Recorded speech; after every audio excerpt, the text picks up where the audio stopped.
Ya, baik. Hari ini kita akan fokus ke writing test. Sebelumnya kita sudah belajar tentang listening, reading, ya, dan now we are going to focus on writing test. Actually, we have two types of test ya, in IELTS test ya. Apa sih tasnya itu tas one, tas two gitu kan? Tas one seperti apa, tas two seperti apa ya? Kita akan belajar lebih lanjut ya, lebih banyak di dalam pertemuan hari ini. Oke, this is your first time ya, Mbak Riri. Maybe sebelumnya pernah nggak baca-baca tentang IELTS gitu? Tentang IELTS, tentang writing test dalam IELTS itu pernah belum?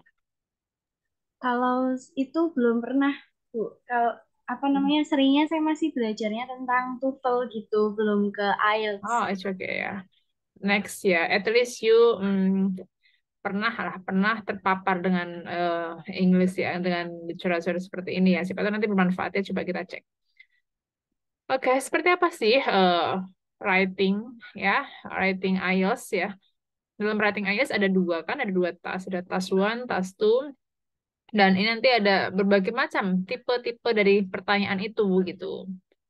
Nah, kalau tas one itu terkait dengan sesuatu kita diminta membaca grafik, membaca table, ya, chart, ya, macam itu kan. Nah, kalau tas dua itu lebih ke yang sifatnya kita lebih bebas berpikir tentang opini kita. Jadi pendapat-pendapat yang sekiranya lebih luas ya, macam kita diminta nanti berdiskusi tentang opini sesuatu, tentang sesuatu hal, diminta untuk memberikan pendapat tentang benefit and drawbacks-nya dari sesuatu gitu kan. Advantage and disadvantage, kemudian diminta memberikan opini terkait dengan suatu pernyataan, kita setuju apa enggak gitu kan. Nah, itu mostly kalau tas dua itu lebih luas, artinya membuka wawasan kita lebih luas, meminta kita berpikir lebih luas. Tapi kalau task one itu kita hanya fokus ke apa yang mereka sajikan. Kalau mereka menyajikannya graf ya, grafik yang ya datanya hanya seperti itu, maka kita sampaikan yang seperti itu plek seperti apa yang ada di apa namanya ada di soal. Nggak bisa kita menambah-nambah data sendiri, menambah opini kita nggak bisa. Ya itu kalau di IELTS task one gitu kan. Nah, eh kalau nanti diterapkan dalam menulis jurnal itu sebenarnya yang saya rasakan itu ya kalau Taswan itu lebih mengacu pada result. Jadi kalau kita membuat jurnal paper in English gitu kan, nanti ada kan bagian-bagiannya ada abstrak, kemudian ada introduction, dari method, ada result kan, ada discussion. Nah, kalau di result itu cenderungnya ikuti alur di Taswan itu ya, writing task one karena memang kita murni membaca membaca grafik, membaca data yang disediakan. We are not allowed to apa ya, make a different data ya, nggak bisa kita apa namanya kita provide informasi lain yang di luar apa yang disajikan gitu, nggak bisa, kita harus saklek dengan apa yang disajikan. Ya kayak kita riset hasil penelitiannya seperti apa, kita nggak boleh ngarang data gitu kan.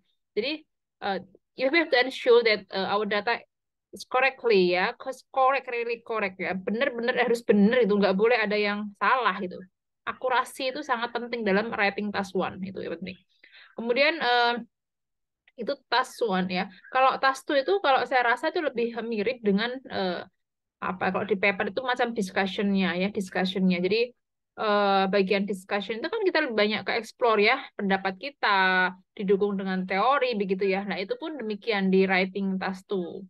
Ya, ini quite different ya. Artinya bahwa itu sangat-sangat berbeda antara writing task one dan writing task two itu. Nah, nanti tipenya seperti apa kita akan bahas next slide ya. Nah, waktunya ini yang disediakan ada 60 menit. 60 menit and it will be divided into two part kan. Jadi sebenarnya sih dikasihnya task one itu 20 menit, task two-nya 40 menit. Why? Kenapa task two-nya lebih besar? Karena sebenarnya secara nilai itu task two itu dia punya bobot yang lebih tinggi gitu. Jadi kalau task one bobotnya satu, task two itu dia bobotnya dua ya. Jadi overall skornya nanti akan dibagi tiga gitu kan. Kalau misal tasuannya dapat tasuannya dapat 6 misalnya, tastunya dapat 7, berarti berapa overall skornya Mbak Riri? Coba dihitung.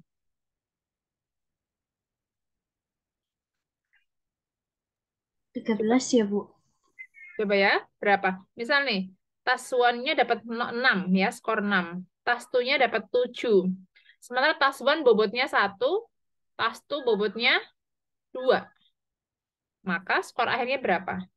7 kali 2, 14 kan? Tambah 6. 20 bagi 3. So, skor akhirnya 6,67 ya. Ini mendekati 7 gitu. Ya, jadi bobot tas 2 itu lebih tinggi dibanding bobot tas 1.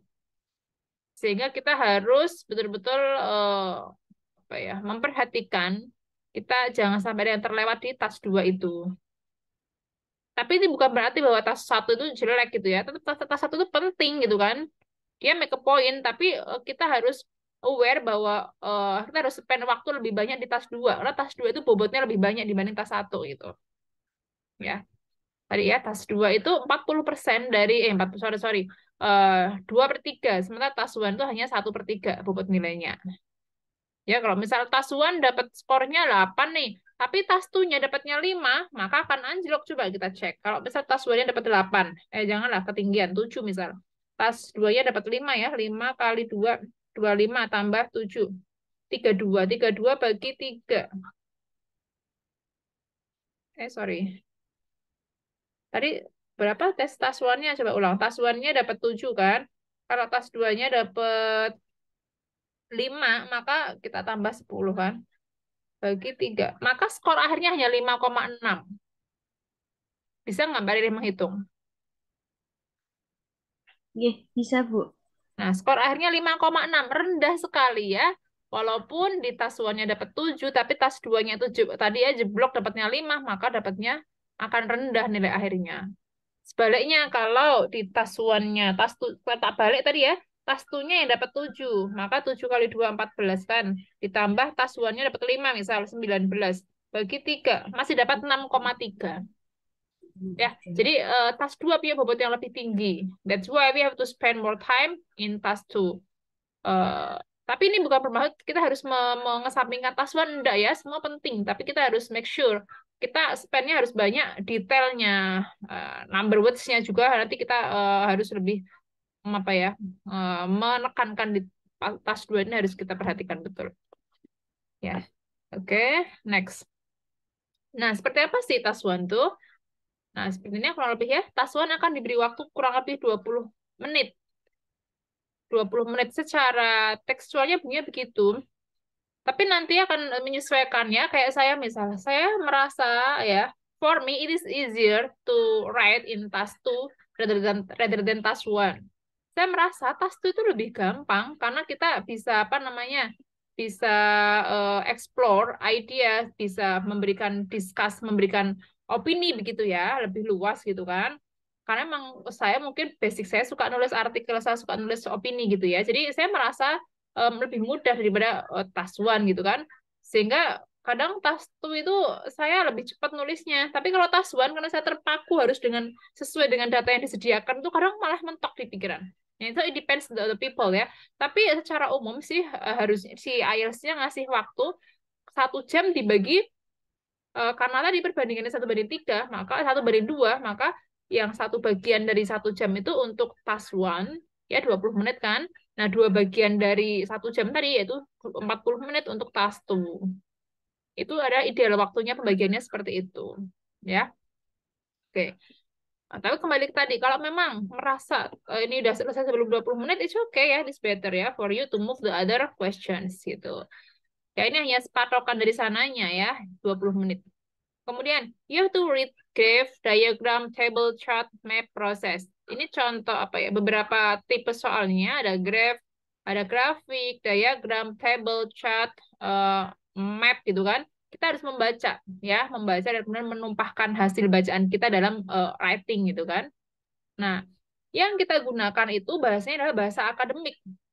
Jadi kalau dalam nulis IELTS itu diusahakan kita hindari macam but gitu ya, kayak but, but kemudian goals atau apa ya yang eh ya kita pakai bahasa formal akademik, contoh however, moreover gitu, moreover, apalagi ya, contoh kalau kids kita nggak pakai kids kalau dalam akademik writing ya, kita pakai children gitu ya, pakai children, child gitu itu lebih acceptable daripada pakai yang kayak kids gitu ya contoh. Nanti Mbak, jadi coba dan lain ya, dan apa namanya nanti serta yang lain bisa nanti cek recheck bahasa akademik itu seperti apa dalam bahasa Inggris, karena ada kan bahasa yang non formal, yang non akademik, dan bahasa yang akademik. Maka dalam IELTS ini yang kita gunakan adalah bahasa akademik. Kalau mungkin kita biasa ngomong apa ya, misal data ini bagus tapi kok gitu ya, tapinya pakai but gitu ya. Tapi kalau dalam academic writing prefer use another word ya, contohnya however ya, namun demikian gitu kan ya, gitulah contohnya. Nah, untuk task one we have to write at least 150 words ya, 150 words ya, sorry miss S ya, 150 words ya, minimal segini. Kalau tulisan kita nggak ada 150, maka kita akan di-dis ya, gitu, disqualification. Maka kita harus memastikan bahwa tulisan kita itu ada 150 kata. Ya gimana caranya? Apa kita harus ngitung satu kata satu kata? No. It will take time ya during the examination. So you have to prepare before taking your exam. Ya, paling enggak ketika kita latihan gitu kan, ketika kita latihan, entah itu latihan di laptop atau misal kita mau ambil tesnya pakai paper based begitu ya. Kita bisa kira-kira nih, kalau satu baris tulisan saya itu dia ada berapa kata? Ya, satu barisnya itu ada berapa kata nih kalau tulisan saya yang gede-gede atau kecil-kecil gitu kan, tiap orang punya tipe beda-beda kan ketika nulis. Nah, untuk dapat 150 kata itu saya minimal nulis harus berapa baris gitu, berapa line gitu. Oke, bisa ditangkap? Oke. Ya, itu selama kita latihan, bukan saat kita ujian. Kalau udah ujian, udah fokus, kita harus betul-betul fokus ke konten. Nggak lagi kita ngitung satu, dua, tiga. Apalagi nanti ada, duh salah dihapus satu kata, engkau ke belakang dihapus semua. Aduh, hilang teh waktunya ya. Waktunya terbatas sekali gitu kan. Belum lagi nanti, ada kan kita ngecek ya, ada terakhir nanti grammatical errornya kita cek ya. Waktunya akan habis kalau hanya untuk ngitung huruf per huruf, kata per kata. That's why ya harus latihan, perbanyak latihan. Kalau mau nanti rencana kita mau ambil paper based IELTS, maka lembar jawab tadi yang saya kirim di grup tadi di print, kemudian latihannya pakai lembar jawab itu. Kemudian kita selama latihan tadi ya, oh saya dapat segini, tak hitung berapa kata, oh 160 kata, berarti ini aman gitu ya. Saya tulisan saya kok besar-besar ya ini ya, segini kok hanya 130 kata, oh berarti punya saya kurang gitu ya. Jadi kita harus latihannya itu latihan ngitungnya ketika proses belajar, bukan ketika ujian. Ya, oke. Ketika ujian kita hanya punya patokan, oh kurang lebih sekian lah, sampai ke halaman belakang saya isi sekian. Begitu. Nah, yang penting dalam writing task one itu adalah kita akan mencoba memaparkan graph, diagram, table, chart, map, proses, cycle ya, apalagi itu ya. Eh, ke dalam tulisan yang mana tulisannya itu harus bisa difahami even for those who are apa ya, yang tidak tahu gambarnya gitu loh. Jadi siapapun tuh kalau membaca tulisan itu tuh dia paham tanpa melihat graph, diagram, table maupun tadi yang disajikan tadi. Kalau si tulisan tadi membuat bingung, bahkan kita mungkin yang nulis pun bingung, haha, penguji pun lebih bingung gitu ya. Jadi kalau misal si kita aja yang nulis kok saya baca kok mumet ya, penguji lebih mumet tuh karena Anda aja yang melihat diagramnya, yang melihat grafiknya itu bingung, apalagi orang lain yang nggak melihat grafiknya gitu loh. Nah, si writing task one itu akan yang diminta adalah Anda itu diminta memaparkan apa-apa yang ada di diagram, di gambar tadi dalam bentuk kalimat yang mana kalimatnya harus bisa difahami oleh orang, bahkan orang itu pun orang yang nggak lihat gambarnya gitu loh. Bisa paham? Oke, ya. Lalu apa aja sih yang kita cek ya contohnya? Saya tidak menyajikan semua contoh terkait dengan apa diagram dan sebagainya, tapi nanti bisa dicari kok di website banyak ya. Saya menyajikan beberapa contoh saja ya, selebihnya nanti cari sendiri. Nah, ini contoh di sini saya ambil dari Cambridge, ini dari buku Cambridge ya. Cambridge berapa ya? Saya lupa. Berapa ya? 17 atau berapa ya? Nanti coba tak cek, lupa saya. Eh, This one ya, ini contoh dari soal IELTS Writing Task One. Nah, ini dulu deh. Biasanya akan ada seperti ini, Writing Task One. Ya.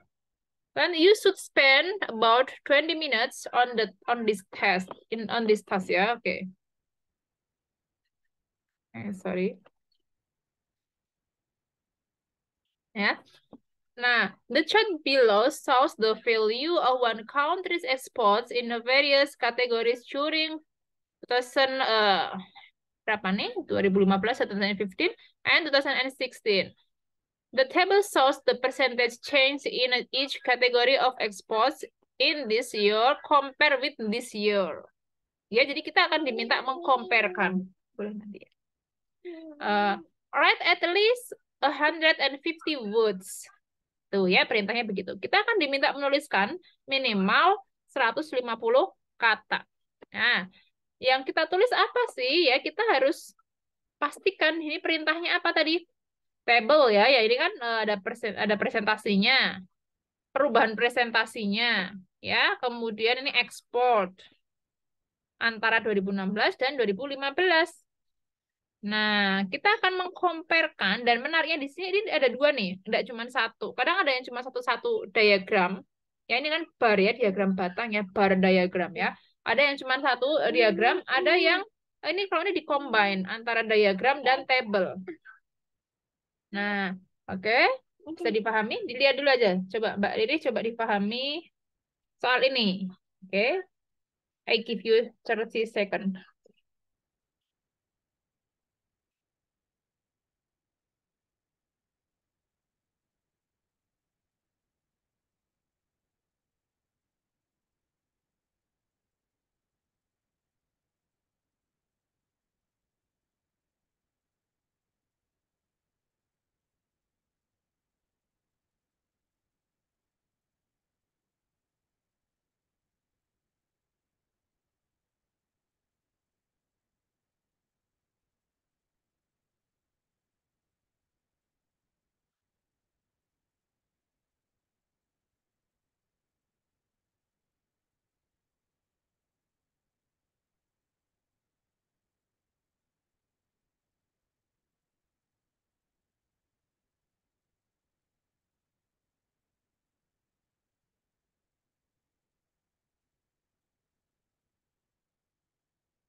Got the meaning, Mbak Riri?